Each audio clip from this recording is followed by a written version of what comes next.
recording.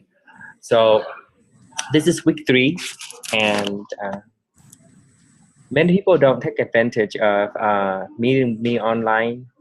But since you are consistently making the online meetings, I believe you are in better shape. Yes, the online meeting is so helpful. What's that?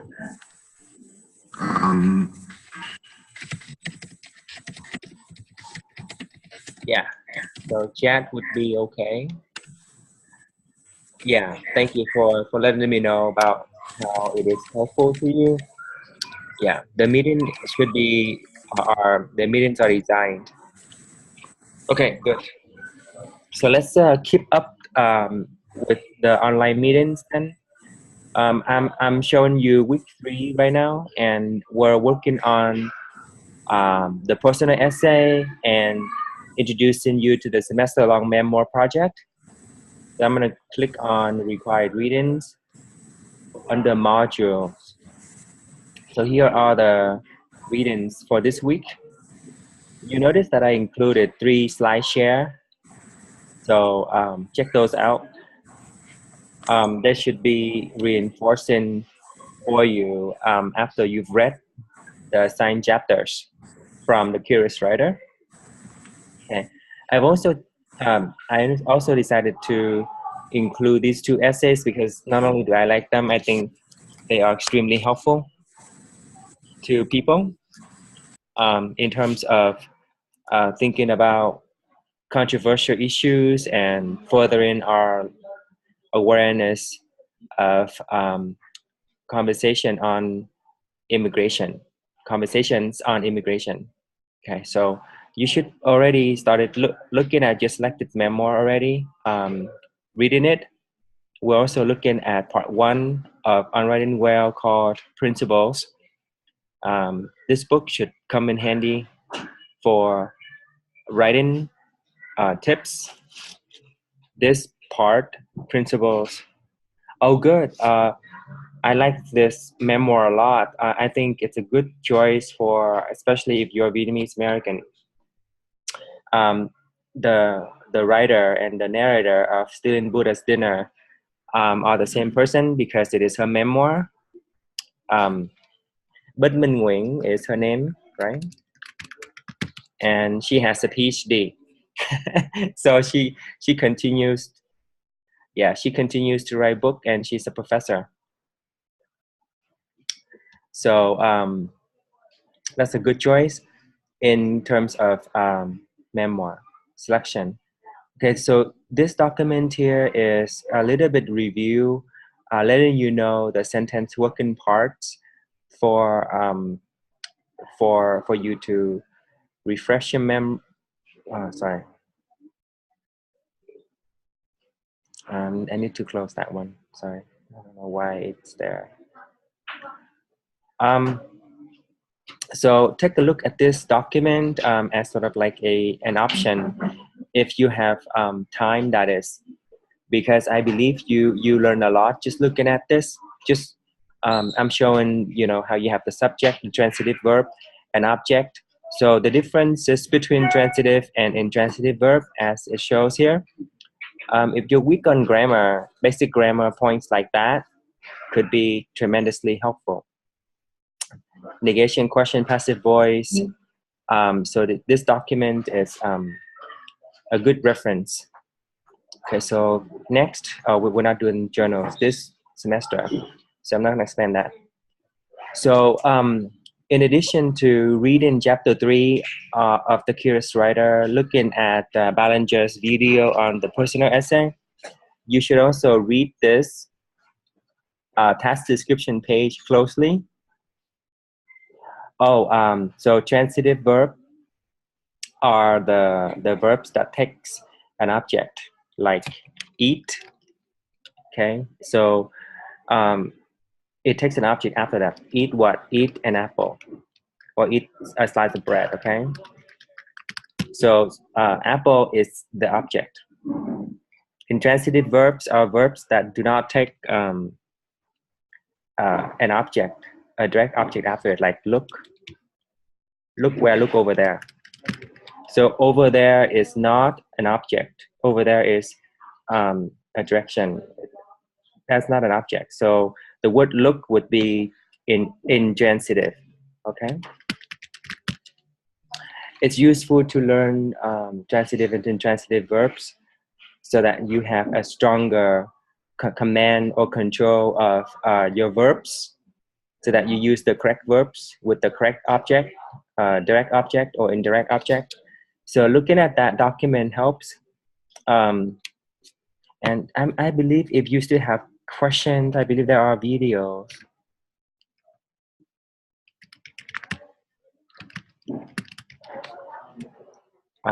Videos. Okay, so Khan Academy has many Khan Academy.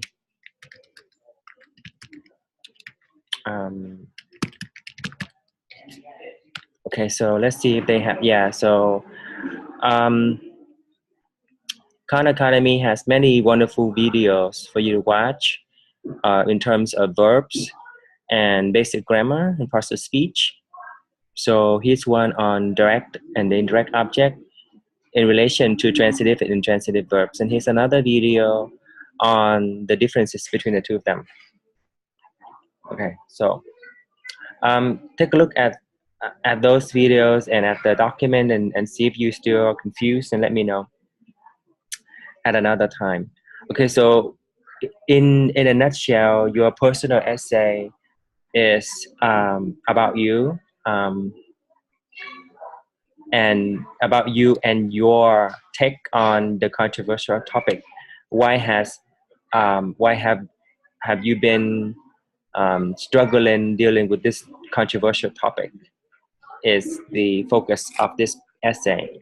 So it's an exploration of your own wrestling with the controversial topic. Okay, the one that you chose, using this ranking sheet. Okay, so people did this already, right? And you chose one controversial issue. And what's the personal connections do you have with that issue? Okay, so if you chose abortion or birth control or healthcare reform, okay, so how has that controversial been affecting you? And what about this controversial issue that's been making you restless, or making you lose sleep, or you toss and turn in your bed, trying to worrying about something with this topic. Okay, so that answering those questions can help you pinpoint the thesis statement for your personal essay. Okay. Here's again the personal essay exemplar.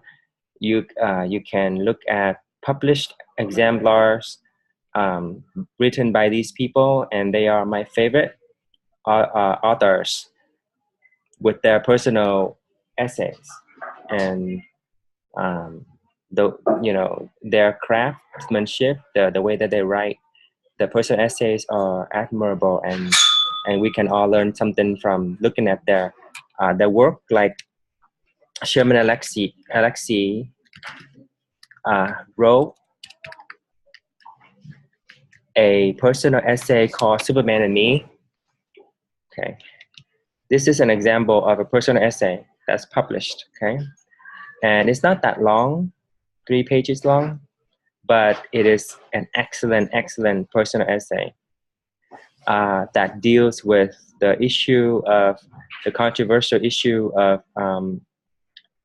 Indian reservation, and how the U.S.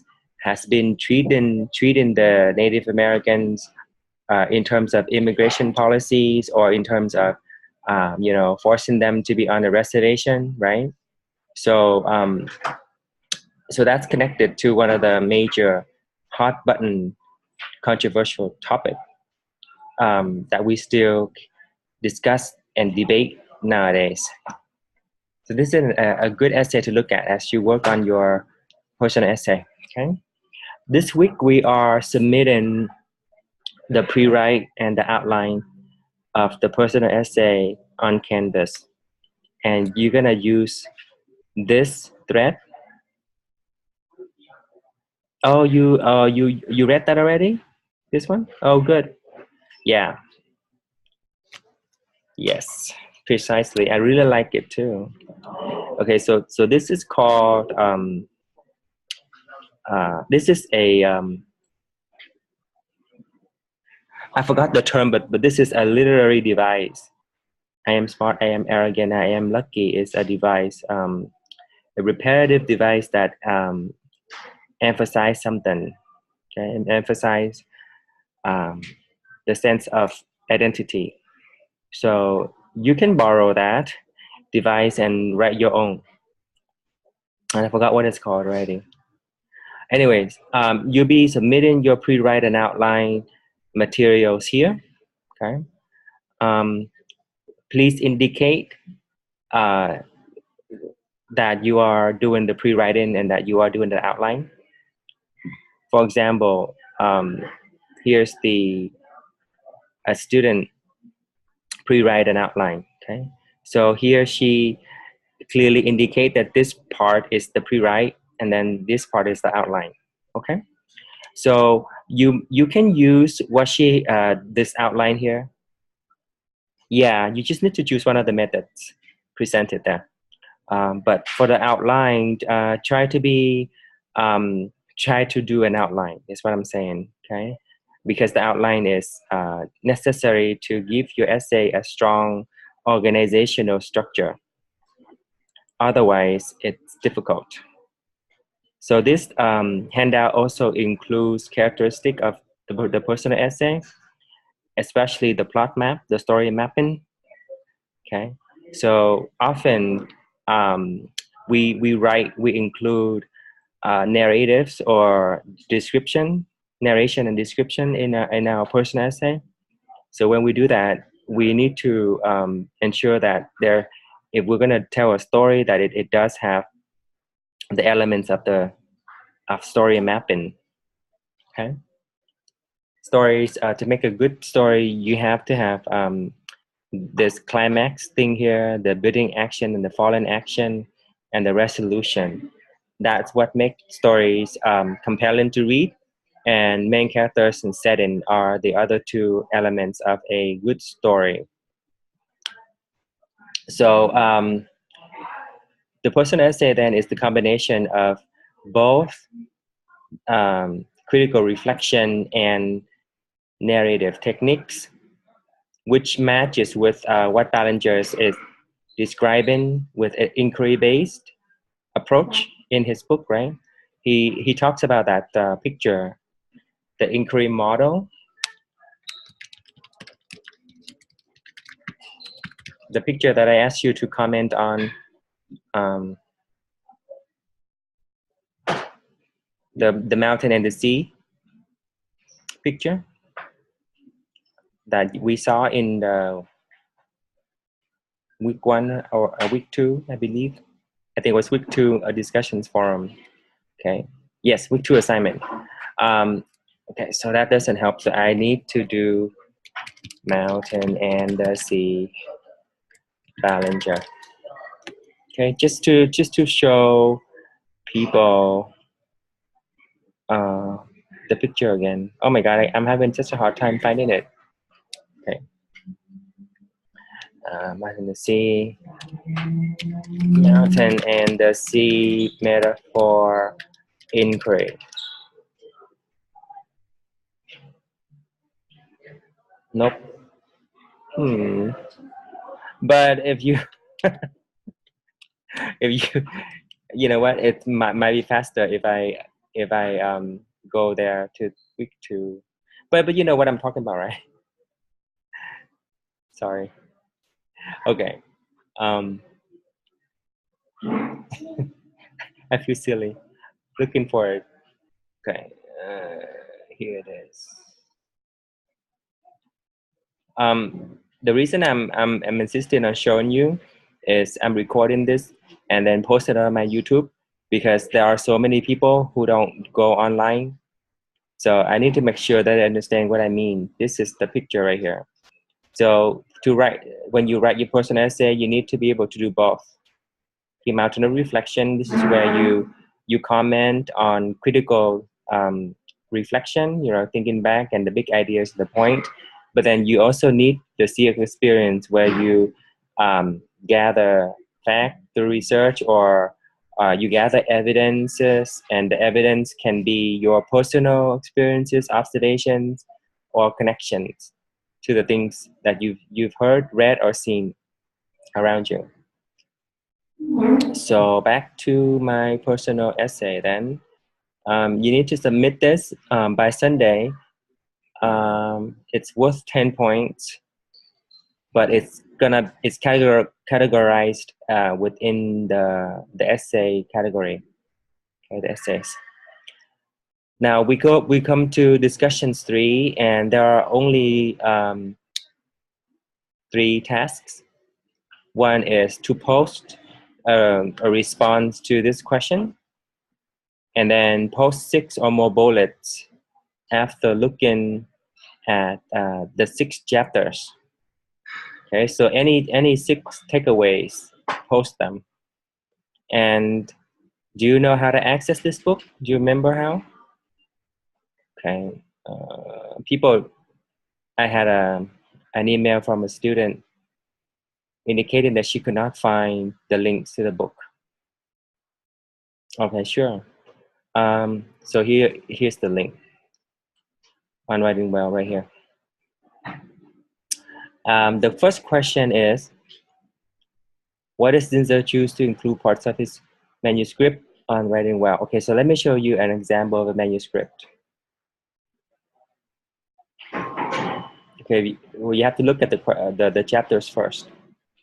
And he actually writes it. He includes that answer and question for us in this in this part 1. So scrolling down. I'm gonna close some of these out.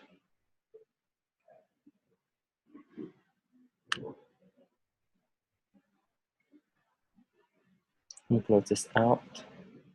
Close this out. Yeah.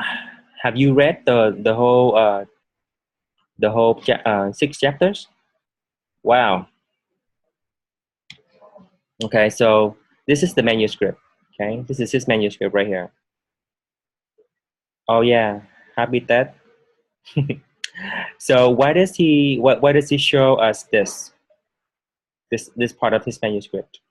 What's he trying to do when he shows us his crossing out his right? So that's the question there. Okay. Okay, so the semester-long Memoir project introduction. This is collaborative in nature. That means that you need to read this task description and scroll down to the bottom of this task description where there is a table. Okay, so you need to put your name here under Still in Buddha's Dinner. Okay, so just click here and say phone. That's all. Okay, because you chose it. And then after everybody has signed up, has put their name in the correct box, then the people below you will be your teammates. Okay, I need everybody to go on here and put your name down. If you don't do that by next Monday, I'm gonna bug you until you do. Okay, so this message goes out to all the class participants. So be sure that you signed up as you work on this discussions forum. And then you need to respond to these questions here and post it. And then don't forget to respond to your other classmates. I believe I have graded all submissions that I received for this class. Okay, so I don't have anything to grade right now. So your grade should be updated, reflected. If there's any issues or anything that's wrong with your grades, you gotta have to let me know so I can take a look at your grades with you. Now, another benefit of meeting me online is the ability to ask me for immediate feedback on your work, or when after I graded your work and you don't understand why you got that grade, um, then you can ask me why you got that grade. And then moreover, you can also ask me on Zoom on how to improve so that you can resubmit and get a better grade. Okay. Okay, that's fine. So I was just saying how you do have the options to revise and resubmit work that were submitted on time. So anything that you submitted late, you lost, you lose the ability to resubmit, and so you cannot revise and resubmit things that you've turned in late. So that's basically what we have this week. Just to recap, you have to submit the pre-writing outlining materials for the person essay using inquiry-based model, not any person essay that you've written before, right? So the essay that we're working on together is unique to this class, and it's tied to your controversial topic. Week 3 discussions has only 3 tasks, so that you have more time to work on your personal essay. I didn't want to give you a lot of tasks for the discussions forum because I realized that you do need to work on your personal essay continuously. Yes, I know. Last semester I designed this class to be very difficult, and just to put it into perspective, I did take away the journals, so that ease the workload a little bit, and we don't have the whole class novel to read. So yes, last time I taught this class, we read the Ten Wings, the Sympathizer. Okay, and if you've seen it, it's a long book. Yeah. So, but I'm just telling you that this semester English 1A has become much more manageable. Okay. Last semester this was what I signed along with the journals. Oh, you do? Wow. I'm sorry to hear that. But yeah, I have made this class a little bit more manageable for students. So I hope that it's better for you. Do you want to see my 1B class? Maybe you spoke out and you won't take my 1B class. This is my 1B class. Okay. It's more intense than 1A. Okay. But I still have 33 students in the class. See all the items for week 2, and then all the items week 1. So, but yeah, nobody has dropped yet, which is really something else for me. I thought, I would scare people off by now, but nobody has dropped. So I'm stuck with 33 students for that class. Meanwhile, for this class, I only have 28 students now because a few people dropped. And that's okay. 28 is a good number. All right. Do you have any other question for me? All right, folks. Thanks for seeing me online today. I will post the video on YouTube, and I'll be back on Thursday at 5. Okay? Okay, you're welcome, and good luck with your assignments. See you.